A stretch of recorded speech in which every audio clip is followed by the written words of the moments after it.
Kalimera, Kalispera, whatever time you're watching, this is Mappa. I'm Stel.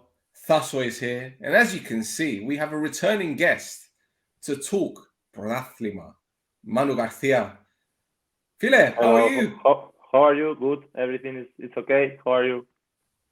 All okay, amigo. Thank you for your time. Thank you for coming on the show. It's great to have you on again. Very excited to talk Protathlima with you. Very excited. Yes, I'm happy. I'm happy being here with you. Yes, thank you. Yeah. We can talk about my friends again. Yes, it's also good to have somebody who actually knows what they're talking about instead of us, where we go, So it's good. It's good to have a professional on here. Manu knows football. We exactly. He's done it. We haven't.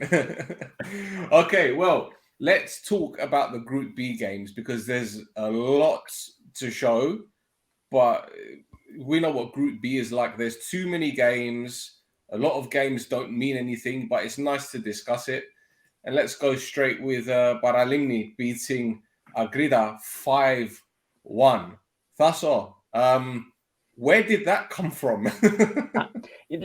Listen, right? It's because of, obviously, Sachaz has been listening to me and you complain about him not playing Vucenovic or Fernandez. And then he puts them on and they score 2 goals each. And I'm pretty sure Fernandez set up the 5th goal as well. So, there it is, isn't it? Kind of delivered a shock to the system because I think in the 5 games beforehand, Vucenovic only started 2 of them and Fernandez only started 1, and they hadn't scored a single goal in those 5 games beforehand. And he plays them properly. I think there's a great counter-attacking goal here, I think. Or is it the chance for Lamy that he did by himself? Oh no, there it is. Bam. No, all the goals, mate. All the goals. Oh, it's all the goals. We haven't got. It's all filler. No, it's all killer, no filler. Yeah. Yes. But yeah. So yeah, you start those 2, and look at that. You score 5 goals. It's fairly straightforward, isn't it? You listen to us. And listen to us. We know what we're talking about sometimes.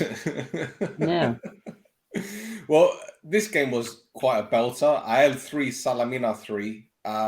Some strange goals scored in this game. And Manu, when you see the Salamina goal afterwards, the one where Dora scores, these are crazy goals, amigo. I watched it. You saw this.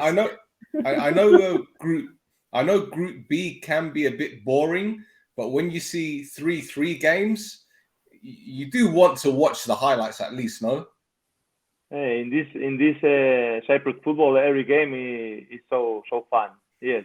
Everybody, every game something happens. Yes.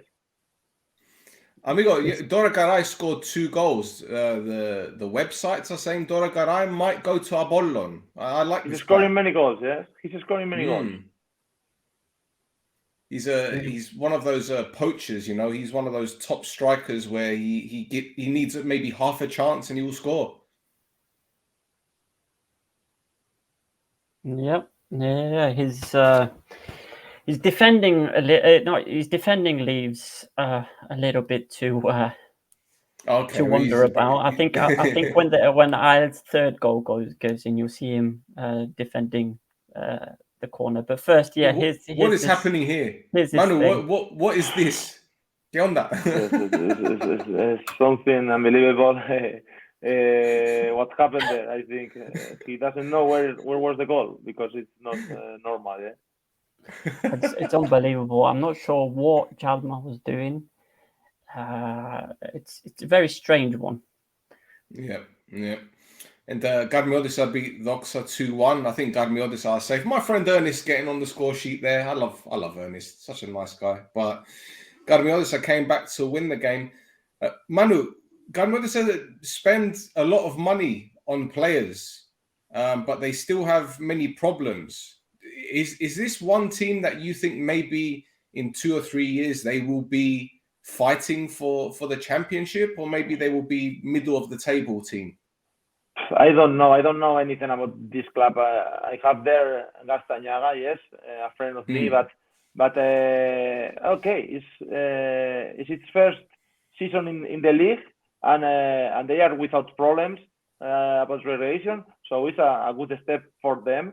It's not everything about money. You need some time. I say the same with Aris, no? You need some time to work, to adapt the league, to create a club. And okay, it's a good season for them, in my opinion. Yeah. Mm-hmm. And Thasson, is that a penalty for you? Well, I mean, you do see kind of El Alouhi, his shirt kind of gets pulled quite a lot. It's a very soft penalty to concede, but Adenon is having one of those seasons, isn't he? It's like every game there seems to be a bad thing going for. Yeah. And speaking of bad things, our friend Joel didn't have a great game for Olympiacos. They lost 4-1 to Anorthosis. He gave away the penalty. I don't think he can argue with that, to be fair. But Guerrero scored, and Manu Guerrero is a very, very good player, isn't he? He seems to be scoring a lot of goals now for Anorthosis. Yes, I watched a fault kick against Doxa, I think. Now this penalty. Yes, he's scoring many goals. He was a good player here in first division in Sporting de Gijón and Leganés, and then he went to Greece, and he played a good season, I think, there, Olympiacos, if I am not wrong, and now in Anorthosis, he's doing good. Yes, good level, good striker, fighter. He's a fighter. He scores goals. It's good. What do you think Guerrero can teach the younger players in the squad? Because he's very experienced, so I'm sure he has a lot to offer the squad. Yes, okay. I remember him like a very competitive player. He fight a lot. He was good into the box, and he's scoring goals. So if you find a player like him with experience as fighter, and he can be a really good player for Anorthosis. Yes. Yeah, he's dangerous with free kicks, with penalties, but Thasson, Flori, my goodness, our friend Flori. Yeah, he's. I mean, you see him. The good thing about you can see the kind of class of player he is. First thing he did when he did that tackle was check to make sure Melissas was all right, and then obviously you see the red card is coming out, and he's got no complaints from it. But yeah, absolutely. But this one was ruled out for offside. Well, yeah, I mean, it wasn't on the pitch. Of course he was offside. He wasn't even on the pitch when he got the ball. I'd say it was offside. Well, stranger things have been given in Cyprus, but I'm sure Eric Botet won't be happy with that, because obviously that's his first goal in quite a while for Salamina, but obviously it was disallowed. But this was another game where, Anorthosis, okay, great for them to win. Salamina, I think they're safe, aren't they? There's no problems there, so it's not as if it's going to hurt them in any way. Yep, there you go. There's the offside decision. Where is he? I think it's offside. We talk about this season in my team, and I think it is offside. Yeah, and then Ningas scores a great goal. You should have, those Ningan worries. It's all well and good pulling the games out now, but they should have been doing that in the first half of the season. Otherwise, Anorthosis wouldn't be in the situation they were in. Yeah, Manu, do you think this is a penalty? I didn't see so many penalties in this Group B, and so many red cards. I didn't watch all the highlights, but all so many red cards. I think over the whole weekend. I think this time around there was two. There was 4 in 2 of the games up in Group A. So unbelievable. And here you go. Agrida beating IL 1-0. Manu, I know IL play the cup final, so maybe these games IL are using for practice, I think. Do you think more than anything? For sure, they will be preparing the final for sure, and I think Omonia the same. Both teams are thinking about the cup because the cup is a title and it allows you to go to Europe, yes, Europa League, like Omonia last year, and it could change your season from nothing to an amazing season, no? If you win a title and go to Europe. So I think both teams are thinking in this final, and they will be preparing it since now. Yes, for sure. Yeah. Thasson, are Agrida officially relegated, or is it still they're not officially relegated? No. There's 4 games to play. They're only 9 points behind Loxa. Okay. So Manu, there is a sliver of hope. Manu, you know Eraso at Agrida. Yes.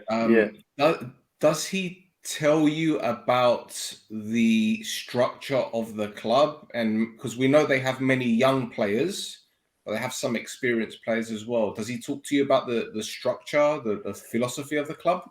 Well, he told me about this, about the young players they have, that they have a very good conditions. They are so fast, so good without experience. And he told me that in the winter transfer market, yes, they took some players with more experience, and they were better in this second half of the season. And he said this, that maybe at the beginning they thought that with these young players they were allowed to play against all the teams in Cyprus, and he thought that maybe they were not ready for this. And now he said to me that they are playing better and they are fighting every game. But I think it's a little late. I think the only club who has chances to be out of the relegation is Paralimni, and even he's 4 or 5 points away from Doxa. So I think maybe the 3 places are clear. Yeah. But the thing is, I think Agrida have the structure to win promotion again next season. I don't know. I remember that this club was like a second club of Paphos, no? Last year with many young players. I remember we played a friendly games against them, and they were good players, so young, but really good players. I don't know if how they will continue next season, no? If they are there near Paphos or not, if they will continue with these young players. Second division is always hard and difficult, so I don't know. It's not easy to come back anywhere. Manu, I need to ask you about Anorthosis because we know they have big financial money problems, and they have changes with chairman, presidents, everything like this.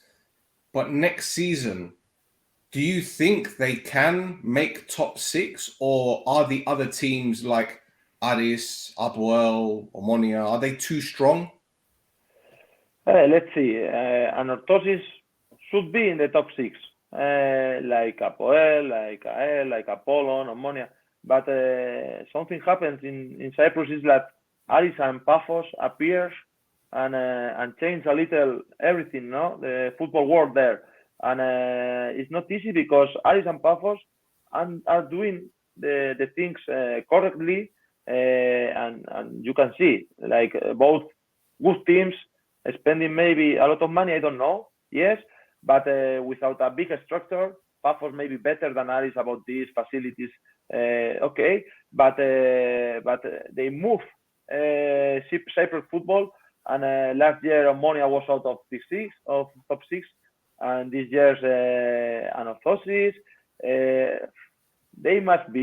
Anorthosis must be, Omonia must be, these big clubs have to be in the top 6. But you know that maybe now there are 7, 8 teams that have the chances to be there.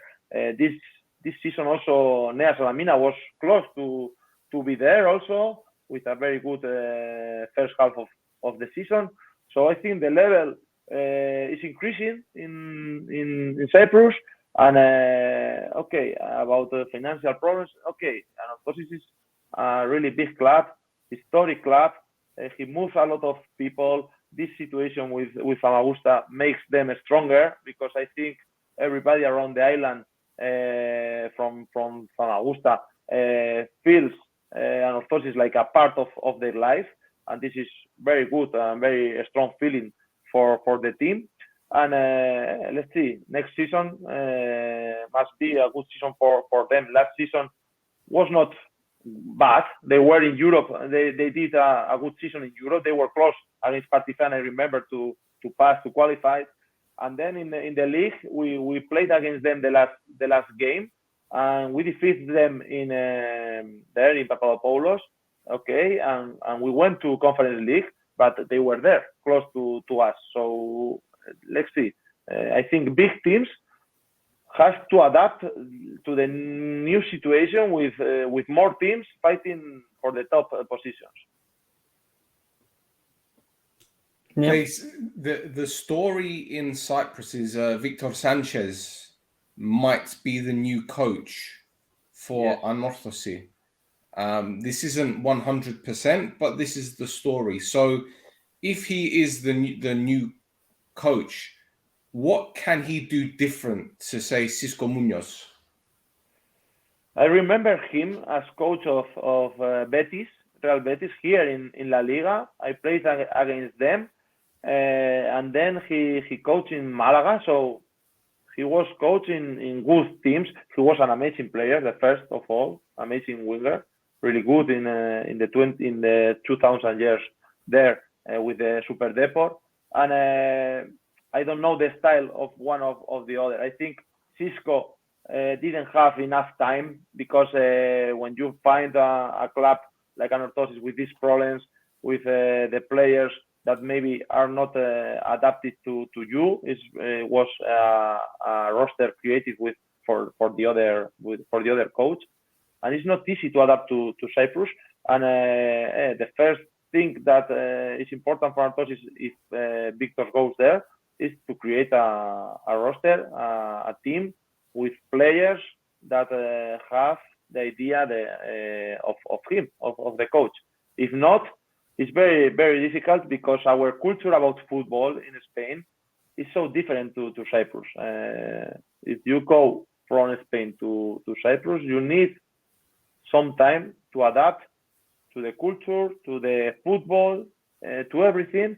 And it's not easy that you go there and in 1-2 weeks I am ready because I am Spanish, I am so good. It's not easy, and you have to adapt to this situation. So maybe starting from the beginning of the pre-season, it's easier. I am sure it's a really good coach. Yeah, lovely. And Thasson, is there anything you want to go over Group B related that we haven't spoken about? There's yeah,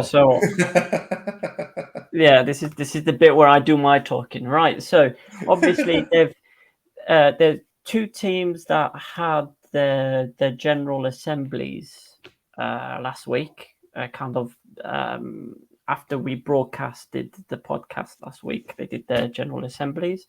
So one is AL and the other one is Nea Salamina. So more straightforward, what is Nea Salamina? They have a new president, and because now that they've got this new president in place, they're able to open contract negotiations with the people they want to open contract negotiations with. Yeah. Now, one of the people out is the director of football, Baba Ioannou, who's going to Apollon. Okay. And depending on which website you read, he's either going to take Doregaray with him, or he's going to take Adoni with him to Apollon. Now, on top of that, Nea Salamina have also opened discussions with Doregaray to extend his contract with them. Another one that they're trying to keep is Bursaididis. Our man Bursabol. He wasn't on the bench at the weekend, was he? No, he was the not. Last game. At least according to the Cyprus FA app he wasn't on the bench. But Now, he whether didn't he take was a or press not, conference, I don't think. I don't think he Did did he the not? press conference either. No. Okay, Not at so all. interesting stuff. Because obviously he's a manager who would be very much in demand because of the stuff he's managed to pull off with Salamina over the last 18 months. So a lot of teams have got interim coaches in place that would be very interested in his services. I think we spoke about maybe Anorthos is taking him. We spoke about Dark Horse Bathos maybe looking at him. Or you've got a couple of other teams like IL have only got an interim coach in place. So he's got a lot of places he could be looking at if that's the case. But again, Salamina have also got options. You've got managers like Magis Seriidis, who was at Olympiacos and managed to get them performing well, not necessarily getting results, but making sure that if they weren't winning games, they weren't losing them. Yeah. Now, so that's the easy one. Now, there's also IL who did their General Assembly as well. So there's some ideal president confirmed that the association was going to take over the club once Sophocles would be handing it over on the 31st of May. He also threw some hints at discussions he's undertaking with interested parties. So there's a quote here. I am discussing with a Cypriot and a Greek millionaire. With the Saudi, we started the process in October and they wanted to take the team from the 1st of January. I don't think an investor like at Aris or Bathos would come forward, as IL is run by its people. Now we've been nudging and winking about knowing what's supposed to be happening at IL over the last few weeks, and kind of I exclaimed my surprise at things not being announced. I think you were surprised as well that nothing was announced. But nothing quoted there is what we know, right? Yeah. So to me, it sounds like he's trying to pit parties against each other to try and get a bit more value for the football club from any prospective investors. That's how I'm reading it anyway. Yeah, look, it's clearly a very big club, but a club that has a lot of problems. We know what has been said in the background, which obviously we can't say on the podcast. And it did come as a big surprise to me when our information didn't work out. But as far as I'm aware, the people that were originally involved that we know about are still around. So this could be done in a couple of weeks. It could be done in the summer, but it might not happen. So I just think that right now, IL are more focused on the cup. Yeah. I don't think they really want to focus on what happens with the president, because the most important thing, and that's the smartest thing to do, the cleverest thing to do, is focus on the football, because that's the most important thing. Now, if IL beat Omonia, then they're in the Conference League qualifiers. Europa League qualifiers. Europe League. You sure? League. Yeah, the cup winners are in the Europa League. Last year was Europe League directly to the group. I thought it was Conference League for the cup. No. The Conference League, the two places for the Conference League are in the league, second and third place. And the cup winner gets Europa League. Okay, so it's Europa League qualifier. Okay, so it's Europa League qualifier, which means the club has higher value because there's more opportunity to make money. So maybe they did this intentionally to wait until the end of the season and see what happens. But look, if you're an IL fan, of course, you're going to be excited, but you might be a little bit nervous as well because you're not sure where your club is going to be. But yeah, anything else, Thasson? Well, I mean, we can make fun of Garmiotis' social media presence if you want, or Again? Yeah, if you want. Again? Yeah, they keep obviously they're using this Hootsuite and what's the other one? TweetDeck, things Yeah, like something that like that, to yeah. post stuff on social media across all their platforms. But when they're tagging players on Instagram, they don't necessarily have the same tags on Twitter, but they're posting the same exact thing on Instagram that they're posting on Twitter, which means sometimes the tags don't work because, for instance, John Castañaga doesn't have Twitter. Yep.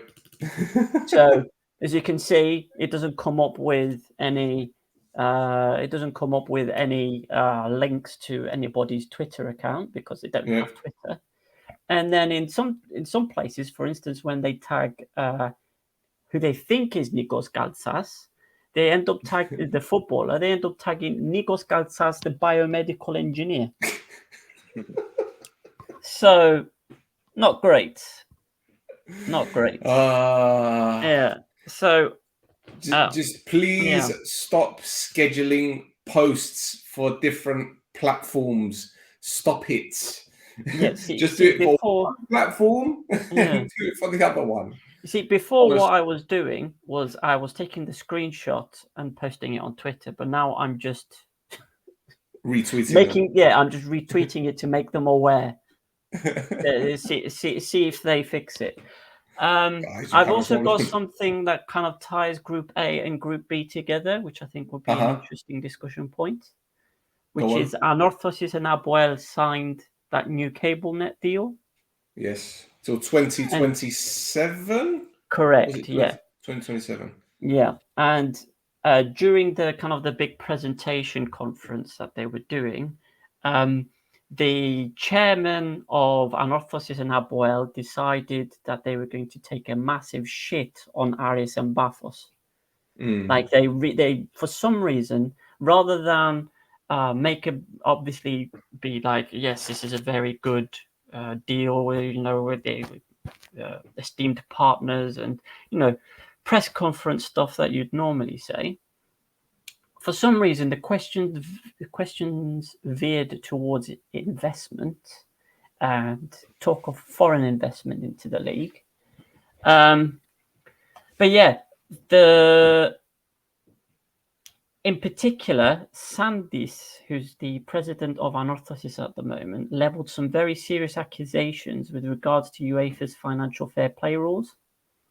Yeah. So he believes that the investment in Aris and Thassos at the moment do not adhere to the financial fair play rules because of where that investment is coming from.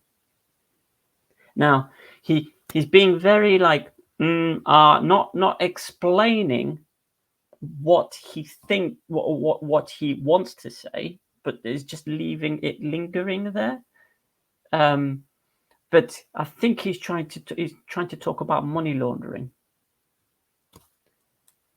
He's basically putting it across that some of the foreign investment in the league at the moment is not good, and it's not going to lead to proper financial fair play. And there was a big exchange between him and one journalist who was pushing him for, okay, so you have this evidence. You have evidence, do you? And the president of Anorthosis said, yes, we have evidence. We have. Okay, so why haven't you provided this evidence to the authorities? We've provided it to the Cyprus FA, and it's for them to deal with it. Well, no, if you have, this is me talking now. If you have evidence and you think the Cyprus FA isn't going to react, then you also have channels with FIFA, the police, the government. So if you're not taking it through those channels, then are you talking of nothing? And just saying it for saying it? Yeah. I think because Anorthosis is one of the biggest clubs in Cyprus, and to see them fall down, but Bafo and Aris to go higher because they're spending money, they're doing things properly, they don't like it, Anorthosis. They think, oh, we are the big club, we have the most fans, we have this, we have that, blah, blah, blah. We should be at the top. But that's not how it goes. We know how it goes. But what I don't understand, this is what I can't comprehend in my head. Why, as you said, in a big press conference, when you're talking about a new sponsor, CableNet, or renewing the sponsor with CableNet, you want to be saying, we try to be successful with CableNet as a partner, but you change the conversation to Buffer and Aris. But what I find really funny was the day later when Sandys was talking about Buffer and saying how Buffer have got money and they're not doing things properly, blah, blah, blah, financial fair play. They then do this. Buffer have a record-breaking deal with Gorandina Homes, contract extended for 5 years until 2028. And one website said it was for 5 million euros. It's big money. There you go. 5 million euros. Yes. There you go. There you go. I mean, so you've got that side of things, and obviously, again, Anorthosis and Apoel as well. Apoel have got very big financial difficulties. In fact, Bedridis, who's the president, has said many times that this season, Apoel need to qualify for Europe, otherwise there will be big problems. Thasson, tell Manu how much the debt is for Apoel, how much money they owe. Well, it's near enough 40 million euros in liabilities. So including debt and including negative equity as well. So 40 million euros. Yeah. And actually the president in the same press conference, the same press conference, he made a point to reference that Apoel have the largest declared deficit in Cyprus. So and he made a big deal about it being declared. And he also said afterwards as well that Apoel have been searching for external investors for 3 years. And has anyone asked why no one has invested in them? I mean, he answers the question at the beginning. Why is no one investing in this loss-making company? That I said that if we don't get into Europe, it's going to go. Why is no one giving us money to spend? The mind is boggling. It's baffling. There's some of the things some of these people say, like it's just like blah, blah. It's just words. It's amazing. Manu, when you hear 40 millones, 40 million euros debt for Apoel, this is crazy, no? Yes, okay. I have to say that here in Spain, there was this problem with clubs 10, 15 years ago, really big problems where clubs have big debts with the country, with the state, about taxes, most of them, with another clubs, with players. And okay, players with our syndicate, we were safe because if teams didn't pay us, the syndicate pays us the difference. Okay, but if these teams didn't pay the players, they went directly to second division or third division. But anyway, every year there were problems like this. Till one moment, there was a one moment which was important. All the clubs together decided to sell the TV rights all together. No each club to each platform, to each channel. No, all together. They got money and okay, they accepted how they will get the money. Not all the teams are getting the same money, but they are getting more money. The small clubs are getting more money than they were used get. And also with this, all the clubs signed a fair play, a financial fair play. These are rules that are hard with clubs, and they don't allow to sign any players. You can sign, but you can't put them into the federation, yes, into the league.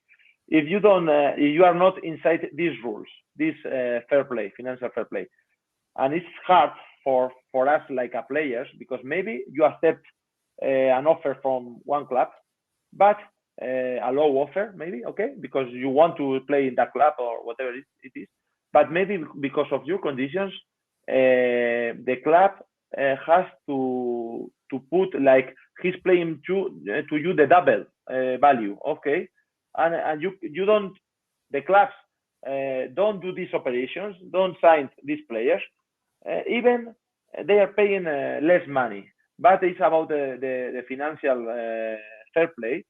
And okay, it's not good for players, because maybe you are losing rights like employees, yeah, but clubs are working better. So I don't know. This Thassos said about all clubs, historic clubs, telling that Aris, Thassos are not doing things correctly, blah, blah, blah. I think it's more because this we spoke before, no, about it, because they move the chair, okay, they move the positions. My experience there was everything was perfect, was legal, and was right, and this must be like this. I think Cyprus football is working better each year. Oh, this is what my feelings, because I had some teams there 10 years ago, something like that, and my experience is different now, last years. But I think there is a long way to be better, to clarify everything, to put all the teams in the same situation, I think. Yeah, it's got to do with again, you've got traditional owners, traditional clubs. Is what Eva was saying, is if you've got somebody that goes in and changes the status quo, the people that are used to things being as they were start to panic and try to fight against the new changes. And I think that's what this is. Manu, this is a similar question that I was going to ask, which something that Thassos just said. When you see the presidents of Anorthosi and Abuel making these comments, do you think they are scared of Bafo and Aris? Do you think that this could be why? Because they know their clubs before, they were the best. They were winning titles, championships, cups. And now, you know, this money comes in from Bafo and Aris, bigger players, bigger names, facilities, new team. Yes, maybe, yes. Each president has to sell its club to his fans, yes? Yeah. Of course, I'm sure that they are not afraid, but they know that something has changed, and the new situation is not the same that they were used to be in the last, I don't know, 20, 30 years. But sure, they will adapt, because the most important of these clubs is the fans. I want to say. The project of Aris, I am so close to them because of my friends there. Okay, the most important is not if they win the title this year. Okay, it will be amazing for them, but not. The most important is if this project lasts 10 years, 15 years, they create community, they create fans, and they create a club from nothing, from second division club with many problems. They create a serious club with fans, with community, where children are going to the stadium, where families are going to the stadium, with fans. And Anorthosis, Apoel, Omonia, AEL, Apollon. This is something that they have. They will have these fans everywhere in all the situations. So this is the most important for these clubs. But also they have to do the things properly to fight against new clubs that are doing the things in the correct way, and it's the beginning of these clubs. But I think, and I wish these Paphos, Aris, these new clubs that are changing a little the football there in Cyprus will continue during the years. I wish this, because I also watch here in Spain the other situation with investors that comes to big clubs here in Spain also, and they don't work properly. They try to get money, and now these clubs are in a huge problem with relegation in second, in third division, and this is something that if you are a fan of this club, you don't want to see in your club. You prefer your club in second division, a small club, my club, without a people like this that just wants to the business, that just wants to be in football because it's good for them as businessman. I don't want this, and I wish this is not the situation in Aris and in Paphos, and I think it is not. And I think Aris and Paphos are there and will be there long years, many years. Yeah, and the funny thing is the CEO of Karantina Homes that sponsors Buffalo, he has the same name as the vice president of Buffalo. Now, I don't know if it's the same person. Maybe it's different people. I don't know. But if you have a big business and you're sponsoring a club like Buffalo and you're the president of that company and you're spending 5 million euros to the club that you're the vice president for, apparently, you can question it. But this happens everywhere. If you look at Manchester City in the UK, their sponsor is Etihad, the stadium sponsored by Etihad. The owner, Sheikh Mansour, he owns Etihad. So these things happen. This is something that the first thing is this legal or not? This is the first. Nowadays, with the rules we have today, is legal or not? If it's legal, nothing to say. And then it's something that, as I said, the league, the federation, has to think about this, and if it's good or not for the football in Cyprus, and to regulate it, to put rules. Here in Spain, you cannot. You can put all the money you want, like a sponsor, but in the fair play, in the financial fair play, all the money is not going for signing players because the league don't believe it's real money. We can say something like that. I don't know how to explain perfectly in English. But imagine in Almeria here in Spain, there is a Saudi, I think, investor who wants to put more money, and the league said, okay, you can put the money of you want, but this is the money we think you can really put in a club like Almeria for its value of money. Mm-hmm. So it's about rules, and the federation is who has to take part in this and say mm-hmm. This is legal, this is not, these are the rules now, and this will be the rules next year, and everybody with the same rules. But if somebody wants to put money in Cyprus in football, to increase the level of teams, to create community, to create a new stadiums, new facilities, new clubs, it's good for everybody there in Cyprus. I agree. 100%. 100%. Well, Thasson, before we go to the matches in Group A, there's one more thing that I want to discuss. Maybe you've got some other things, but today we heard on Supersport FM, it was Spiros Neofidis from the Cypriot Players Union saying that there are suspicions the Cypriot FA or GOP has been loaning money to some clubs that have financial problems. Yeah. I've got the quote. Do you want me to read the quote? Yeah, go for it. So we have serious suspicions that huge sums of money have been given away to various clubs to overcome difficulty. An independent company should be brought in to audit the federation's finances, and this should be requested by the clubs. We have heard that loans were given to various first division teams. If we are talking about huge sums of money, as is apparent from what we know, there is interference in the league. There seems to be something wrong with the federation's finances. The finances should have been audited by an independent auditing authority. In this way of providing aid to selected teams, there is pure tampering with the league. Who decides to give this money and how do they make the decisions? So, been looking at some other things, obviously, following this allegation. I won't say accusation because it's not quite an accusation, is it? And excuse me, sorry. So teams are able to camouflage debts to the state by asking the Cyprus FA to cover any immediate VAT or social security payments, and then in essence owing that money to the Cyprus FA in installments instead.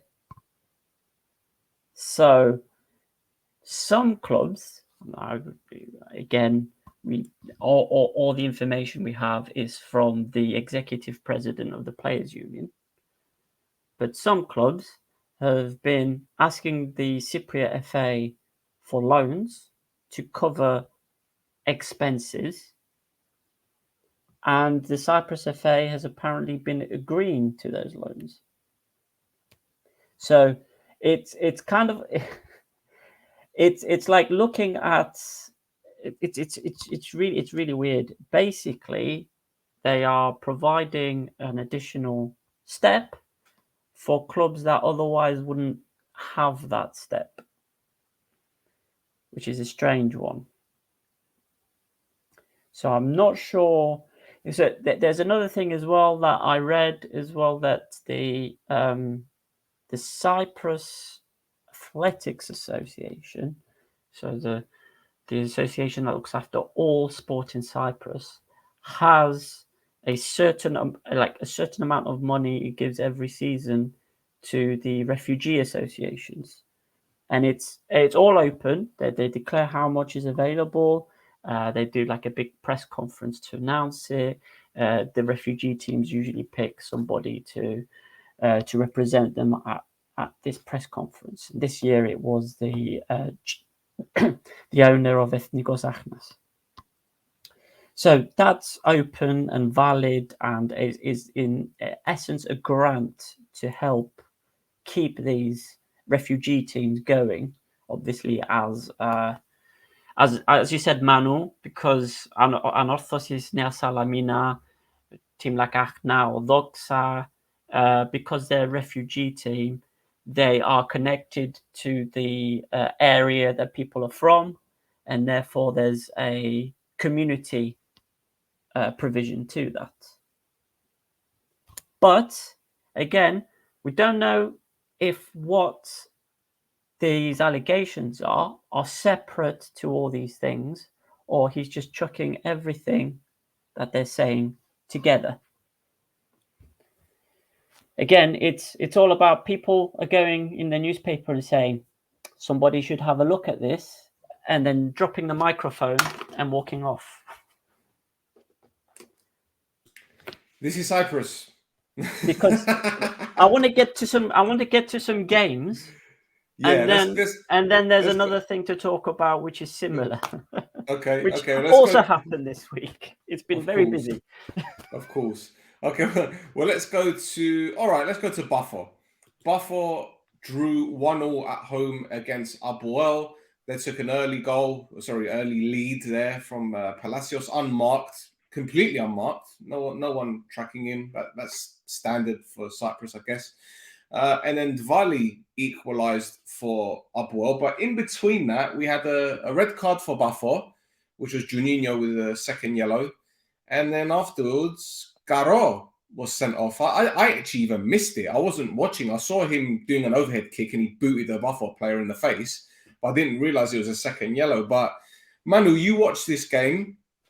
We spoke about this before we started recording. Milojevic playing 3-5-2 or 5-3-2, whichever system you want to say it is. Were you surprised to see this change in system? Because I know Milojevic has been playing 4-2-3-1 for most of this season. Yes, I watched the game. Okay, I was surprised about Apoel because I didn't see them playing like this. Sarfo, like close to the strikers more than close to the defenders. Dalcio inside. I watched him playing outside as winger, go inside. Okay, with 3 defenders. And I was a little, surprised. Okay, I think Paphos was better at the beginning with the goal, with more power, controlling the game. And then the game changed with the second yellow card of Juninho. And there were the best minutes of Apoel with this chance of Makeda. And I think the goal in the fall kick. And yes, okay, there. Apoel had the chance to win the game, but then also with the second yellow card of Caro, everything was close, and finally the game could have gone for both sides. So Manu, Apoel haven't won a game in the playoffs yet. They signed Makeda in January, and he hasn't done well. They signed Ben. He's done okay, but not as well as he probably could have. They missed some good chances in this game. There was Ndongala near the end, and as you saw, Ilia's goal was offside, which we're going to see afterwards. But how do Apoel raise their confidence with 3 games to go? Because this is big pressure now, isn't it? Yes, I think what we spoke about before, that Apoel maybe thinks, I don't know, that they have this last chance against Aris at home, the last game. But I really think that they're in trouble because Aris is so in a good moment now. Aris don't lose games. He's always there in the games, winning or drawing, but never lose. And Apoel is not reliable about this now. Okay, everything can happen because the level is similar, I think, in this top 6, and you can lose everywhere. But I think Aris has an historic chance to win the title, and Apoel maybe thinks they can win all the games.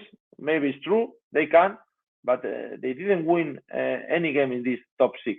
So it's not easy to win now 3 games in a row when you are not winning games. I think, as I said, that Aris has an amazing chance now in this championship. For sure. And Thasson, we spoke about Ilia, how he should be playing because obviously he scores goals, and this one was disallowed for offside. But do you think him coming off the bench and at least making some impact should give him a bit of confidence, even Milojevic a bit of confidence or second thoughts to actually start the lad? Yeah, I mean, the offside decision, I think on his side, I think it's more that he hasn't played a lot this season, so it's more rustiness. It's something that's, he hasn't been involved in that much in the games this year, so he's not up to scratch. When he has come on, he's been very active. He's been very involved in the games. I think he's learning. Hopefully, he's not learning too much from Kvili Dyer, because we don't want him missing all the chances that Kvili Dyer misses. But he's learning a lot, with the keeping the ball and bringing players into the game and that kind of thing, which is very useful for if you're going to keep a player for next season. But he's on loan from Achna. So all Apoel are doing is training a player for Achna for next season. So, I mean, it's worth playing him to give him a chance, because obviously things with Makeda and Kvili Dyer, it's not working. They're not scoring the goals that are required of them. So it's worth it. But from what I've seen from the manager, he's not one to really take risks, is he? He likes to play things very, very safe. So, I mean, he lined up with 5. He lined up with 5 in defence because he doesn't trust Chebak at right back. I'm leaving it there. But do you think that's what it is, though? But do you think that's really the case? Because I think because since Salgado's come in, Buffon are playing with wing backs, and do you think there's a chance he felt that maybe Juninho would be a threat down that left-hand side or their right-hand side? So if Chebak gets caught out, at least you've got Garot to cover. Well, I mean, if that was the case, then there wouldn't have been at Buffon's first goal. I mean, we can't go back to the highlights, but you kind of watch the highlight develop. One, you've got Ikoko puts the through ball to Gyro. Gyro gets control of the ball, does the back heel to Abdurrahimi. Safor sees this whole situation develop, and it just walks towards the ball while Abdurrahimi is sprinting, and then the cross comes in. So the delivery from Abdurrahimi is very, very good. It's a very good cross across the goal. Any defender touches that, it's probably going to go in as well.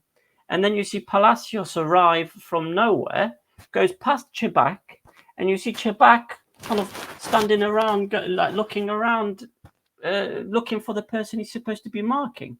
So whatever tactic was there to be used wasn't, because half the players weren't doing the job that they were supposed to. It's very disappointing to see the way that Abuel have fallen off a cliff defensively, because the one thing that they had before the playoffs was a very, very, very solid defense, and it just seems to have fallen apart. They seem to be conceding a lot of goals at the beginning of games, so they seem to be chasing a game, and the way that they've built the team is not a team to chase games. It's a team to not overload, but you know what I'm trying to say. It's a team that's there to play football. They're not there to panic and rush and try and maintain a high intensity. And it's disappointing to see the fall off the cliff that the defense has happened since the playoffs have started. Yeah, it goes back to what we were talking about last week, how, Milovic's plan B is, well, if the result isn't going good, just put 4 strikers up front and whatever happens, happens. Pretty much. Seems to be it. Yeah, I think as well, I watched Abuel's goal from the free kick, and you kind of see Ivusic, he must have had butter on his fingers or something. I don't know why he couldn't keep the ball out. But I kind of watched the highlight like 3 or 4 times, because it just looked really strange. And then I put it in slow motion, and I've put a screenshot in the notes if you want to bring that up. Yeah, I'll do that in just a moment. It's just as Diwali heads the ball down to go in to put the ball in the net, and it's not a great situation for Ivusic to deal with, let's say. No, as you can see right here, boys and girls, there's a little green light. There's a little green light shining in the goalkeeper's face. So maybe that's a reason why. I don't know.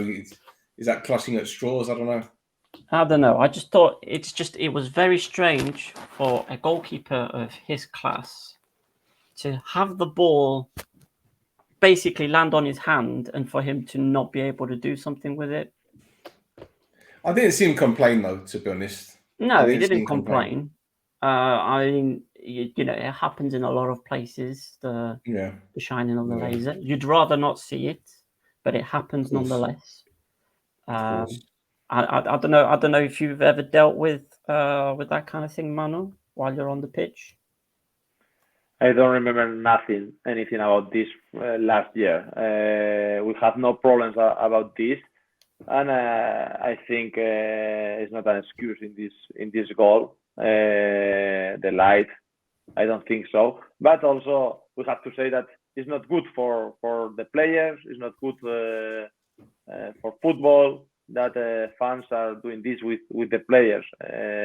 Everybody has to respect the players, cheer your team, of course, as hard as you can, follow everywhere, but you have to respect all the players or the teammates, because yes, it's like this. It's a sport. It's just sport, and it's not good for us. It's not good for the players. It's not good for the fans. It's not beautiful.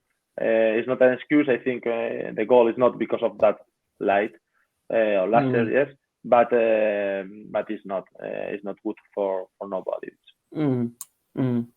Okay.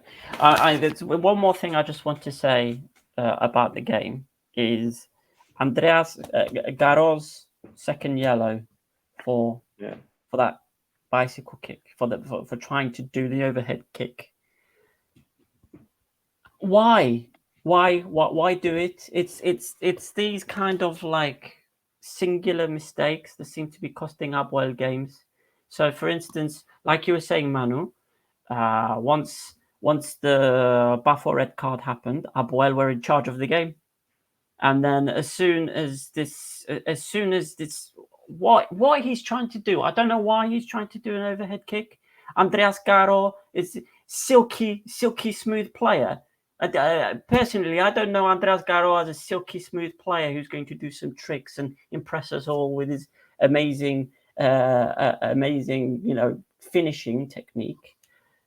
So I don't know why, but the performance from Garo, Chibak, some of these other players, I think there's a lot of individual errors that are basically going to cost Apoel the title. Look, Garo, I think, is a very good defender. He's I very like good. him. He's very good defender. The problem with him is, and I think this is a problem with a lot of Cypriot players, the composure isn't great. Just calm, tranquilo. Just calm. This is football. You need to, use your brain more than just think on instinct. And I think Garo saw the bounce. He thought, overhead kick, be the hero, but you nearly killed the opponent. You nearly killed him. That's not what you do. But Manu, tell me about Buffo under Salgado, because before with Berg, they were very defensive, very good on the counter attack. Players like Tankovic, Abdurrahimi, Valakari. Now with Salgado, they look to be playing more free with football, more open. Would you agree? Yes, okay. I just see this game with Salgado, just the highlights of the previous games, and I watched many games with Berg. I like the organization that the team has with Berg. Offensively, they play this 5-2-2-1, we can say, with these 4 players in the middle, and they control the games really good. I like them playing the ball, a lot of quality. And when the ball arrives to Balakari, to Tankovic, to Jairo, they were really good at the first half of the season with Semedo. Then with Bruno, maybe Semedo played better, but okay, they were dangerous. But they have many problems, I think, in transitions. When the game goes a little crazy, something that happens regularly in Cyprus, they have many problems in long distances to control the game. No, I remember the games against Aris with the speed of the attackers of Aris, then the speed of Jairo, of Semedo or Bruno, and the game get discontrolled. And there, I think Paphos was not good. But when the games were calm, with low rhythm, I love to watch Paphos because quality players playing good football, and there with Jairo and Bruno or Jairo, Semedo, Balakari, good offensive situation. I like a lot, but I think they had this problem. And now with Salgado, I watched that they played 4-3-3 with 2 wingers, less people inside, better about transition, more prepared about this, open a little more the games with 2 wingers, and this game with 5-1 or 1-1-3, something like that, because Kane was in the middle there. Yes, Jairo, Balakari, and the other winger changing a lot of times the position. Abdurrahani, this changing a lot of times the positions. I like. I think they were better in the game 11 against 11 with Apoel, and also 10 against 10 the same. I think they were better, and Paphos have good players, but this was the problem, I think, before. And now I have to say that I didn't see them many games to say they are playing better or not. But previously with Bear, I watched maybe 5-6 games of them, and every time the same situation, the same system, the correct players in the same places. I like the structure, but maybe football in this transition they have problems, which Aris is completely the different team. They love transition, they love crazy games, they love plays box to box, good players in front, good players in defense, hard workers in the middle. They don't need to control the games, they don't want to control the games, they want everything without control. And in Paphos, maybe this situation, football, you can play many ways. 100%. Great stuff. All right, let's move over to the next game. And I'll tell you what, let's do Monday's game. Get this one out of the way first. Was it Sunday? It was Sunday, wasn't it? Omonia losing 2-1 against Apollon at the Gazibi. No surprise there, to be fair. I mean, Omonia have been pretty rubbish this season, but one eye is on the cup final. So it's no surprise that it wasn't a great performance. Thasson, on No Chuffers, I said this was practically Omonia first half under Sofroni, Omonia second half under every other manager before. And I'm talking about the lack of form, the lack of, guile up front, the constant defensive mistakes. I mean, there's one from Bezos, which we're going to talk about in a bit. And I'm just... I don't know what to say, man. I don't know what to say what I haven't said already. Yeah, okay. Let me change it up a little bit since it's just come up on the screen as well. Is this deliberation for the penalty check? Now they checked whether or not it was offside, and they decided that it was offside. So why did they then deliberate about the penalty? I thought they were deliberating for the penalty first, and then they decided, yeah, it's a pen, but we need to check if it's offside. But they did it the other way around. Yeah, they did it exactly. They did it the other way around. Now, the only thing I can think of is because they were maybe having the argument of whether Hector Euster is messing around with play or not, like if he's impeding on play. So I'm guessing that was probably the decision that they were taking, because you can see he's offside there. Yeah. And that's probably the correct decision in the end.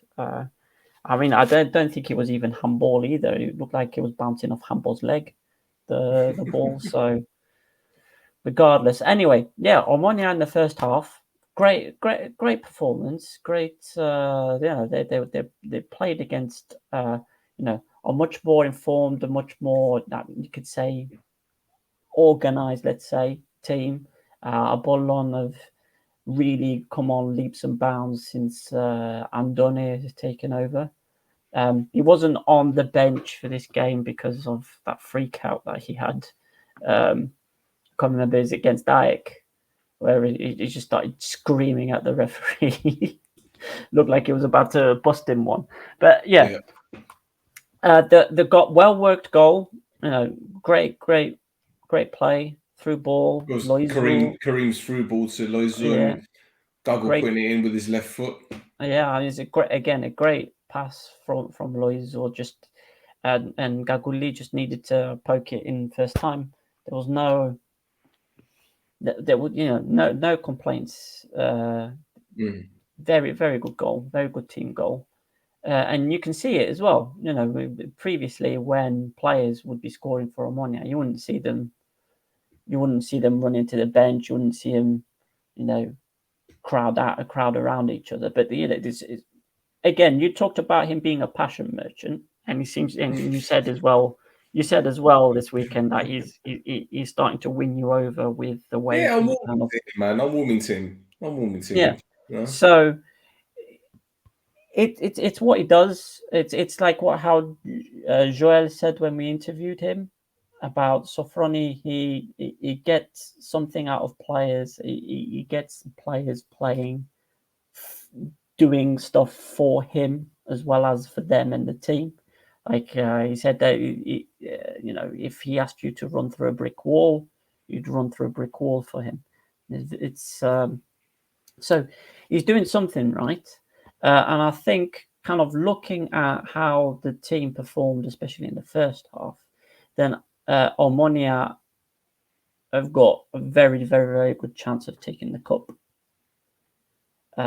Obviously, there are certain players that should probably not be involved in the first team when that game comes around. Yeah. Well, this decision was given as offside, which I don't know where the offside was, in all fairness. Yeah, I don't know. It's not. It's okay, not, whatever. but It is what it is. It is what it is. But I just think second half, Apollon went up a gear. They were playing maybe 10, 15 yards further up the field, and they got the equaliser through Varda. He, you know, destroyed Juste there. I don't know what Mix was doing. Mix should have been much tighter, I believe, anyway. The highlight starts from Bashiru losing possession to be. It was Lesiak's. It was Lesiak's. It was Lesiak's. I gave the ball away. Oh well, there you go then. There you go. I rest my case about Lesiak's. And you know, people telling me, oh, you know, he's performing better. He's performing better. Is he? Is he? I mean, Bittas that's his bread and butter, isn't it? Put pressure on the defense to make a mistake. He's a very good pressing forward. And then Cole got very straightforward pass. Donio again, great pass first time, and then Wada just gets used to. He's got him spinning around in circles, as you can see from the highlights. There you go, a little spin. But the thing is, I wouldn't blame Juste for that, because Varda's still got a lot of work to do.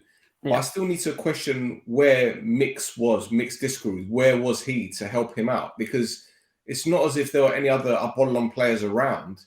Mix could have helped him or pulled him out wide even further. But all right, it is what it is. But as you're going to see in a minute, Apollon's winner, which, God, I don't really want to, mate, honestly. It's just so frustrating when you see mistake after mistake made by the same player. And I struggle not to be critical, especially in the game where, all right, Omonia, if we won, wouldn't have made the difference to the league table. But at the same time, you want to see players that are going to be ready for the final, players that you can trust. And the player who was sent off against Buffer, you know, mate, does this. I mean, look at this. He doesn't even try to win the ball. And this frustrates me so much, man. It really does. Manu, maybe you can explain to me what Roman Bezos was doing when he decided to give up and not try to tackle. It's confusing for me. Yes, I don't know. Also, okay, Apollon players are doing good in this situation. It was not easy. Also the first goal, okay, Juste against Warda is not easy for a player like Juste, no? And Warda is one of the best wingers of the league. Yes, you can see there. Yes, there maybe this duel you have to be harder. But then Pitas also. Pitas, I love him, like a striker, maybe one of the best of the league, or if not the best. Many goals, always in the place he has to be. Really, really good. I like him a lot. I think Apollon has a good team. They have many problems during the season. They were not regular, but if you find them in a good moment like now, it's a really difficult team to beat, and now they have this chance to arrive to Europe in these last 3 games.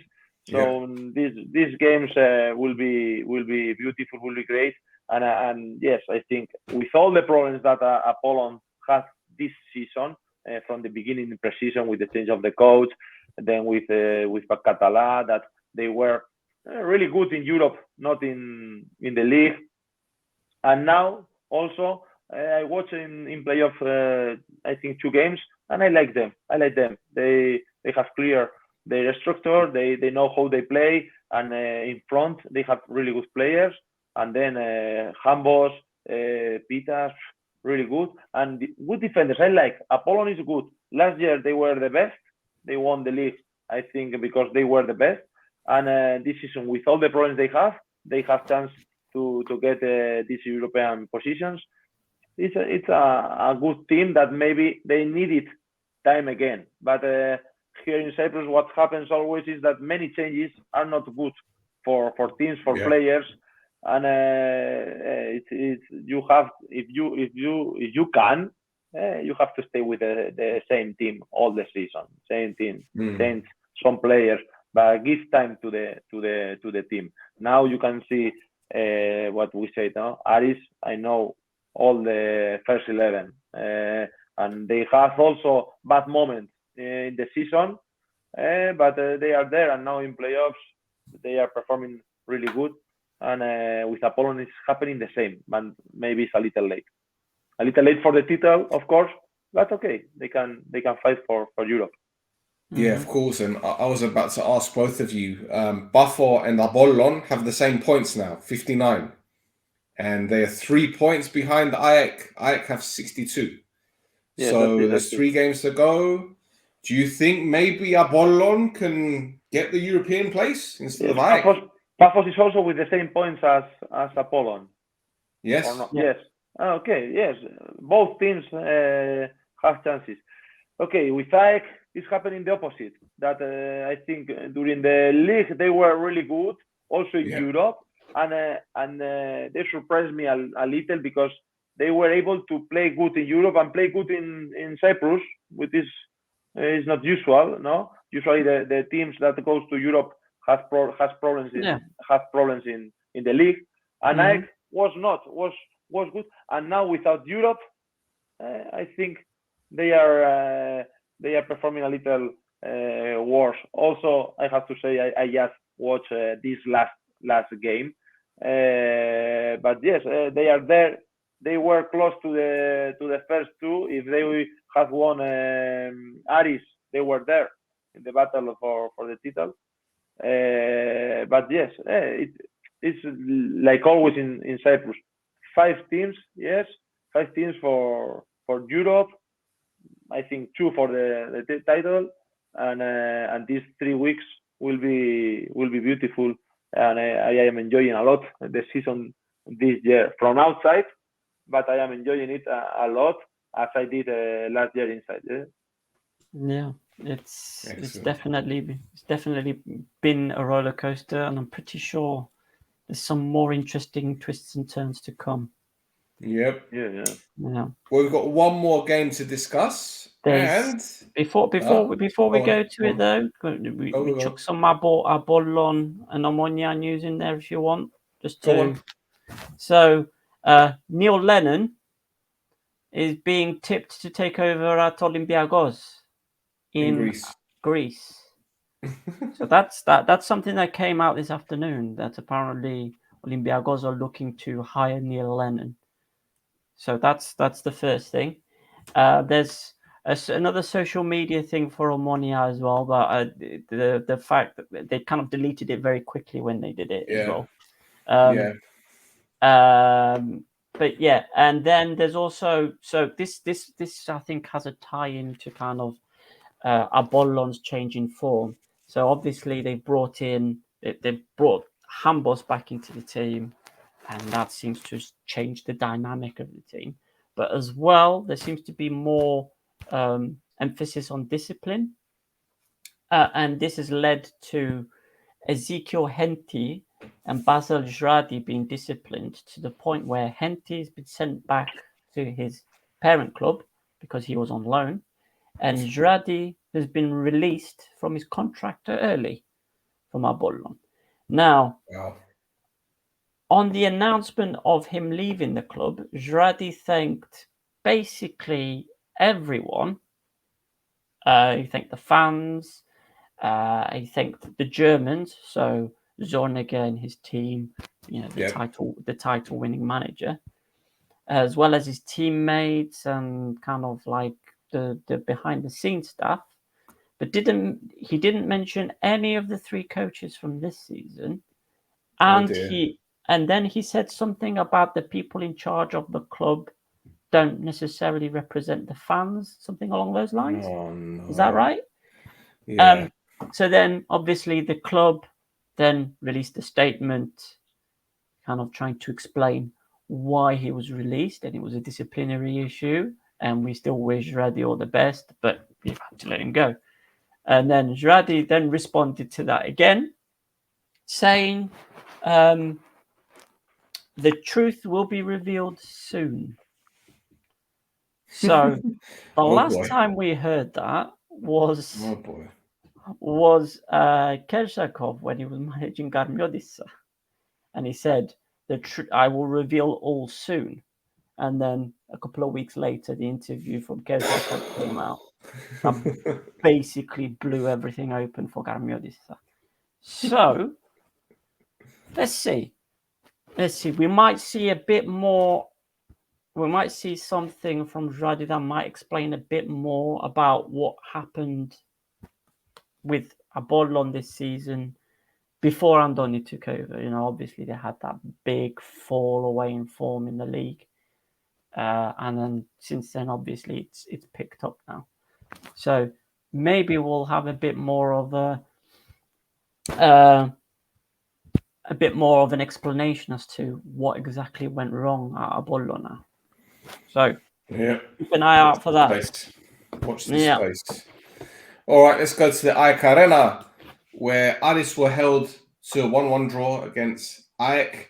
Gogorin scored in the right end, and then he scored in the wrong end. Both teams ended up with 10 men, although Bilea's red card for Aris, I think, was more fatigue, really, and he was injured as well, which confused me because it would have been better for him not to make that challenge, because then he wouldn't be suspended for the next game. But Manu, this was like a game of basketball, wasn't it? One team goes one end, one team goes to the other. It's an entertaining game. Yes, okay. This was Aris style this season. Yes, waiting the team, and then when AEK comes up, finding the spaces with the people they have in front. Aris loves these games where they can run with Babica, with Kokorin, high quality player, with Gomis also, Mayabella, Benston, these fast players that the coach loves, and also open games where the defenders, mostly Yago, I think, and Boakie, this right fullback, that are doing an amazing season. One of the best defenders of the league, in my opinion. Yago also last year was amazing as fullback, and this year as a stopper, defending in open field, open pitch is really good. And AEK has the chances also at the beginning of the second half when they scored the goal, but they found this guy Bana, who is giving points to Aris, no? So they are winning the boxes, the offensive and the defensive box, like this. And then in the second half, he stopped this ball to Naum, amazing one. Okay, if you score this, everything changed. But they are doing good. Maybe lucky or not, but they are doing good. They are fighting the games. When they are not playing, maybe they're really good. They have problems, but they don't lose. Aris doesn't lose the games, and this is very, very important in this part of the league. and offensively, I think the players of Aris are in a very good moment, and they are maybe one of the best offensive players of the league. I think. Yes, they find the way to be very, very, very competitive, because this game, I controlled the game at the beginning. They had the chances, but they didn't score. And then with nothing, you see that Aris is in front with nothing, with one long ball to Babica, and then in the second half you score, I score. Okay, you are draw, you are there with chances, but also always the players of Aris are very dangerous with the spaces. Without controlling the games, they are in the games. And yes, as I said from the beginning, I think Aris has an amazing chance to win the league, something unbelievable but real in 3 weeks could be. Manu, what impresses me the most about Shpilevsky is he's a young coach, but he knows when to change the system in a game. And if the game isn't going well, at halftime, he will make the changes. He's not one of these coaches where he maybe waits 10, 15 minutes into the second half before making the changes. If he thinks that something isn't going to plan, he changes at halftime. Yes, okay. He changed a lot the system last year also. This year, I think they have more time to work. And also, I have to say that this year they are not changing a lot. I think they are playing always 4-4-2 in defense, more or less 4-2-3-1 this game. Okay, they can change the way they press the opponent, but they are not changing a lot. And offensively, okay, if they have the control of the game, they try to play with 3 defenders, 2 wingers, 1 or 2 midfielders, and 3 people there between lines. But if they don't control the games, they don't have problems to continue with the 4-4-2 and playing long balls to the offensive line. Last year, maybe they changed more. Now, in the last games, they are not changing a lot the system. They are playing the same, mostly the same players. He changed something based on Mayabella, but you can see the other players more or less are playing always the same. And yes, they are. I think they found the way to be really competitive. They don't want to control the game. They don't like it, and they want to put the ball as fast as they can in front, because there are the best players in this situation in open games, and then they found the way to defend these difficult situations with long spaces and with very good defenders like Yago. Yago Boakie, for me, it's a surprise. Not Yago that I know him, but the other guy.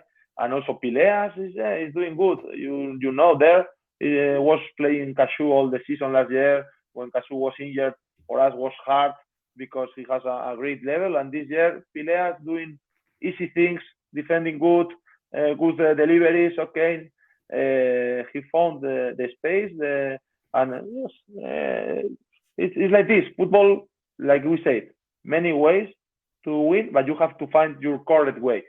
These other clubs, we spoke about them before. Maybe they change many times during the season, the style, the players, the system.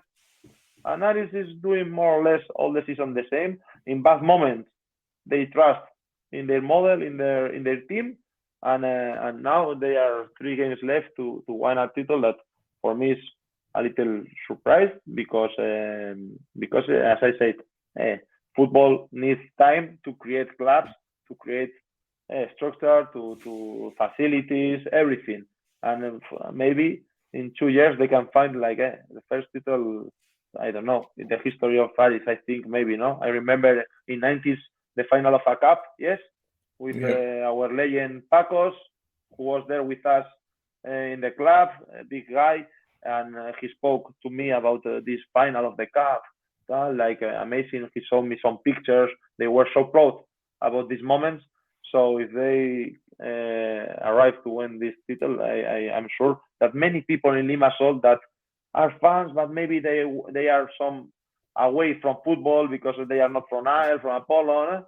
Maybe they are coming back to Alfamera Stadium to cheer Aris, and this is beautiful.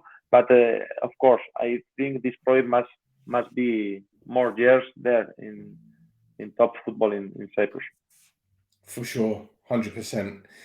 And Thasson, Ajax, second half, they looked like the Ajax of earlier on in the season. Now, they face Abuel at the weekend. If they beat them, they go level points with Abuel. And I'm just assuming that Aris are going to win, so the points difference is still going to be 6. But will they be in contention for a title shout if they beat Abuel at the weekend? You mentioned twists and turns earlier. Yeah, I know. I mentioned twists and turns earlier, and every time I've written somebody off, they've come back to prove me wrong. But the form that I are in, Abuel aren't in good form either. But the just the way, kind of the confidence has collapsed with the players. I think they're treating this season as basically at the end, kind of as a practice run for next season. So they're trying to figure out what players are staying, who's going to be a good fit for another run next season. I don't know. We're talking about Ajax of old from earlier in the season, but Ajax from earlier in the season were winning games. These guys are not winning games. I don't know if, like we said, like Manu said earlier with Ajax, when they were in Europe, they were performing in Europe, and they were also performing in the league. And then now that Europe has gone, it's like the players have stopped. I don't want to say caring, but have stopped with the same intensity levels that they maybe started the season with. I think we talked about it as well before.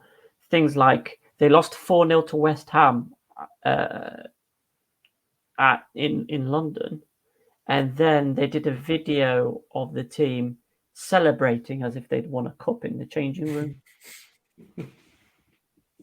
So it's understandable, obviously, that a team of Ajax stature got to play in front of so many thousands of people in London.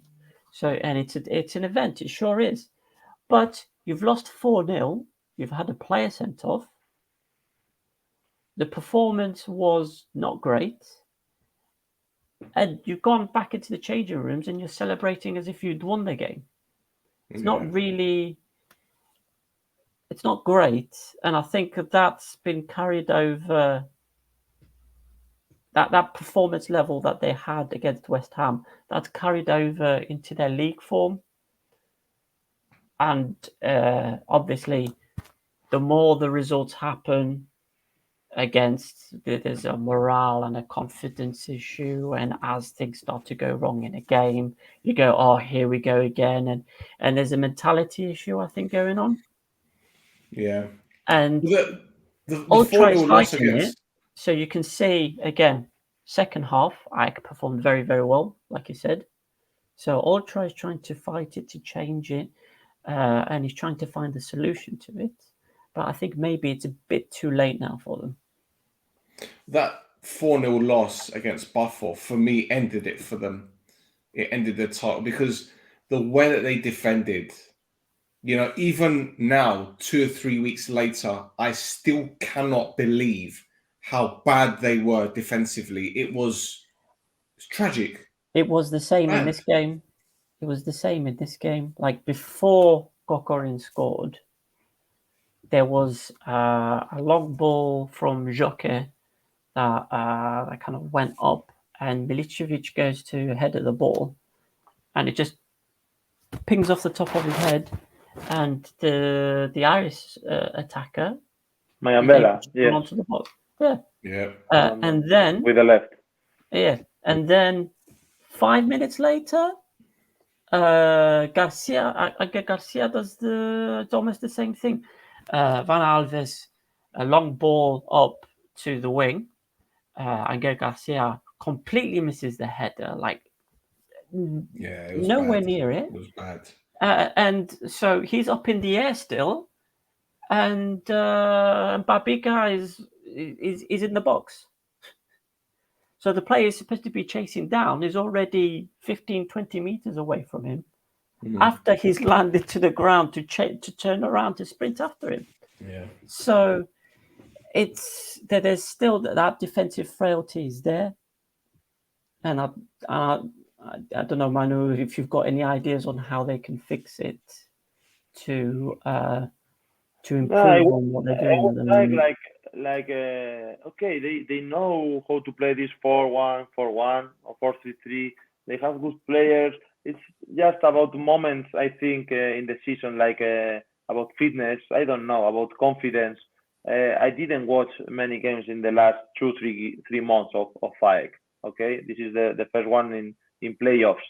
And yes, I watched that they have cleared the idea with the system, where to find Pere Pons, where to find Naum, and then to try to be open with Faraz and Tchaikovsky. Okay, they know how to play. Also with Aris, which is difficult because Aris press or defend really good this situation. They studied a lot the opponent, and when with the game under control, load rhythm, was okay. But these mistakes with long spaces, big spaces from the goalkeeper to the defender is the perfect situation for Aris.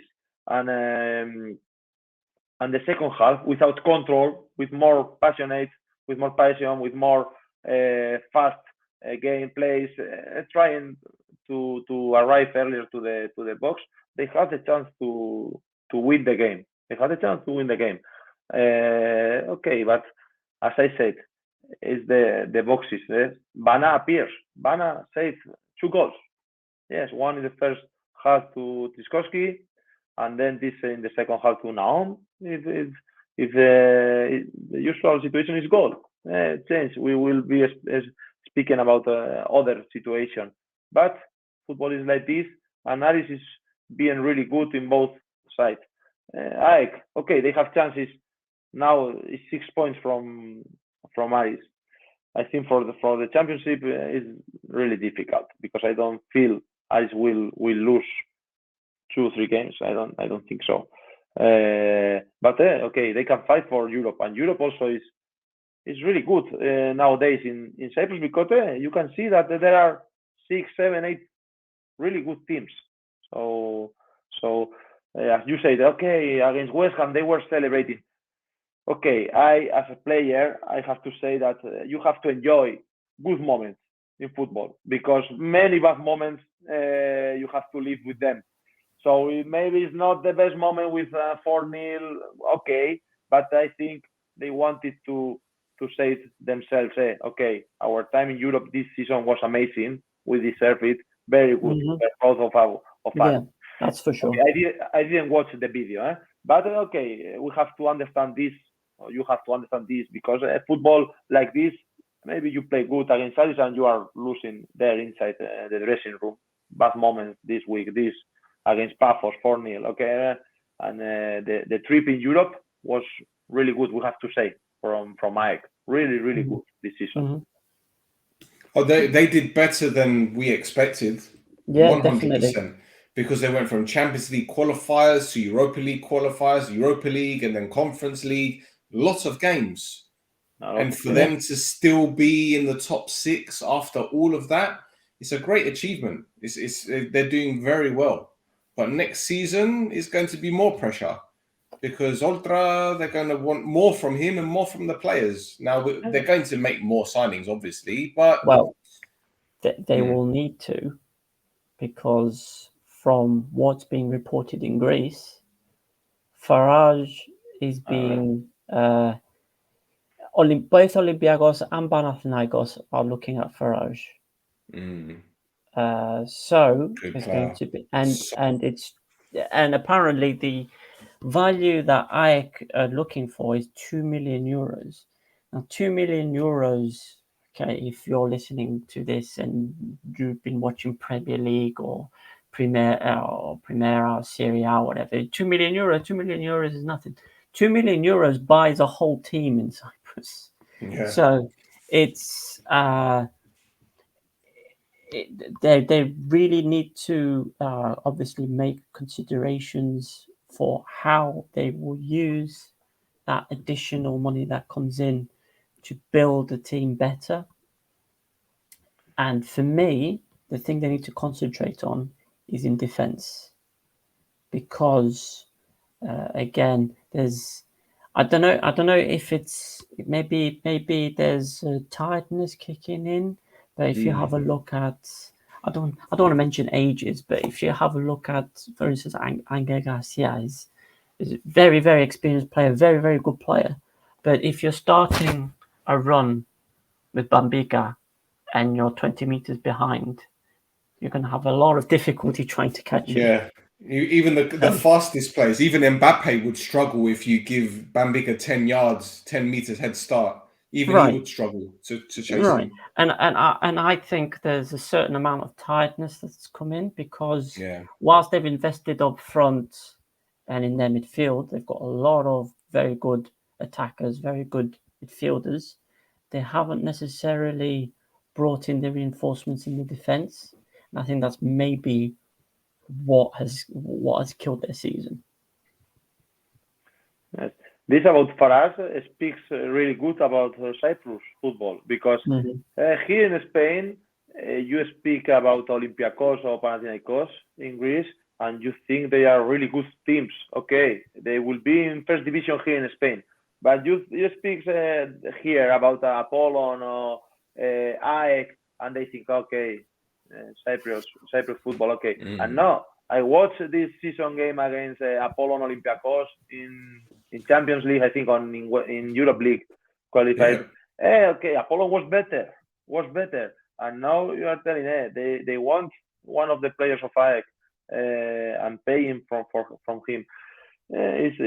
Cyprus football is going better and better, and we have to say it, and it's a real situation. And okay, the season of AEK, I think, is really good. They have many injured players now also. It's not easy. And in these last games, if you are 4 or 5 games without winnings, you are out, because you have to win to be first or second. But also, as I said, the league or the season of AEK, playing Europe and playing the league, was really good. It's really Absolutely. Good. Yeah, and I'm sure they're going to make more signings. Their scouting network is brilliant. It's absolutely brilliant. So, go on. No, I was going to say Aris have got. They've already made a signing, or they haven't announced it yet. But Landing Badji is a Senegalese. Is a 19-year-old Senegalese goalkeeper who represented the Senegal under-20 team in the Africa Cup of Nations, and the whole tournament is just one massive clean sheet for him, all the way from the group stages to the final. No goals conceded. So, Van Alves, watch out. But Aris's scouting for Africa is top. Top. Yeah. Look at the players that they got. You know, Boaki, they got Bambica, they got Mayambela, Gomis. Obviously, this goalkeeper coming in. My God, where? How? Who are the scouts? Bring them to England. No, they're doing a very, very good job. Yeah. Yeah. Just keeping an eye on the time. Yes. I think we need to finish, because we've done nearly 2 hours, Manu. Manu needs to get to sleep. He's got training tomorrow. Yeah. There's. I just want to very quickly. Very quickly, and then he pauses. There was somebody that went on a law podcast who was in charge of the Committee of ethics and safeguarding in sport. Basically, it's the team that investigates the match fixing in Cyprus. Oh, I know what you're talking about. Yeah. I know what you're talking about. So the previous head of this committee went on a law podcast and said that the former president of the Republic of Cyprus, Nikos Anastasiadis, said to him to worry about more serious matters to attend to when he wanted to investigate a friendly between Apollon and Garmiodissa. So these two teams had played each other in a friendly.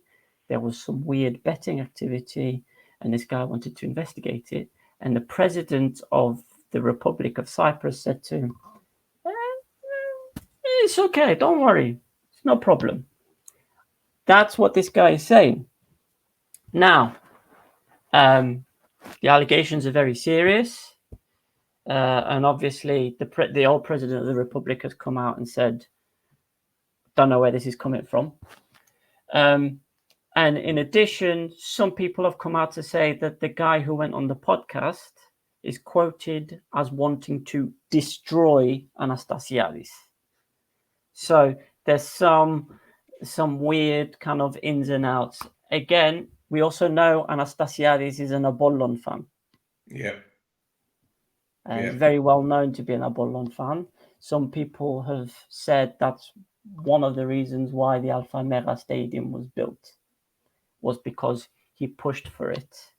But yeah, so again, very serious allegations that should be forwarded to either FIFA on the footballing side or the European Council on the political side. Because one, political involvement in football is not allowed as per FIFA rules. And two, the European Council at the moment is really big on investigating corruption right now. With Eva, the Greek MEP, receiving the money from Qatar, allegedly, we'll say. So yeah. Now the other thing is this man who went out and said this stuff is a lawyer. So as a lawyer, he should know you're supposed to build a case, have the evidence, present the evidence to get the result you want. Instead, he just went on a podcast and just went, kind of like, again, we go back to, it seems to be a Cypriot thing, this, like, to be like, oh, well, this guy said this to me. Have you got any evidence? Yeah, he told me it. Anyway, so he also threw the committee, which is supposed to be investigating match fixing, he threw them under the bus, saying that they haven't done anything. And I've been on this podcast a few times to say they are doing stuff. So, for instance, they did the Olympias Lympion game against AES. They did the bike game in the Cup versus Anorthosis. It's Anorthosis, yeah. And they're also investigating the Omonia Radipo game with AES. Now, there hasn't been a result on that one yet. There has been a result on the bike Anorthosis game. And some bike players have been found guilty, or at least recommended to be found guilty by this ethics committee. And this was like a month ago. And I've been waiting. Every week I post, I do the Twitter thing of, the punishments is given by the Cypriot FA. And I'm waiting. What's the final conclusion of what they found? And I'm still waiting. It's really frustrating because it's not the ethics committee that's the problem there, is it? No. But maybe you'll get your answer as a Christmas present. Which year? I don't know. But yeah. I don't know. Anyway. Yeah, we have to end it. I Let's think, not yeah. end it on a sour note. There's also let's bring it up a little bit. Aris have got a Twitter account now. Okay. There you go. There you go. Give them a follow. Give them a follow if you want. That's a good one. Absolutely. There you go. Well, look, let's get the league table up and then we'll wrap it up with a little bow on top. Here's the title race in its full glory. Aris, top of the league, 3 points ahead of Upwell. 3 games to go, boys and girls. 3 games to go. Ayak, our third, on 62 points. Buffalo and Apollon locked on 59. My team, Omonia, we lost our 15th game of the season. Even our North have lost less games than us. Fuck. So about anyway. So have Ireland. They're in. Look, they're in 10th. Yes. Thank you for reminding me. Thank you. And as you can see, the relegation group, or the play-outs, as they call it, Paralimni, Olympiacos, and Agreda, 3 teams at the bottom. Although Paralimni are only 4 points behind Doxa, so there's still a chance. There's still a chance. It's a small chance, but there's still a chance of them staying up. But right now, it looks like those 3 teams are going down, and Mr. Tornaidi will end his tenure as Olympiacos head coach, president, as the guy that sends them down, unfortunately. Never surrender, apparently, as he says. Anyway. Manu, gracias for joining us. Really appreciate your time, amigo. Thank you very much. I enjoy a lot this time. I discover a lot of news. I just follow football news, so this is new for me. And and thanks for your time. And let's see who is winning these last games, and who is the champions of the league, who goes to Europe, and let's enjoy these 3 weeks. Yes. Well, I hope we can have you on again, especially if I just win the title. I think that'll be an extra special show, a special occasion. Whenever you want, of course. Gracias, amigo. Thank you very much. Thasson, what's your Twitter? Would you like to tell everyone? It's all there, man. Flares Gaffers. You can find me there.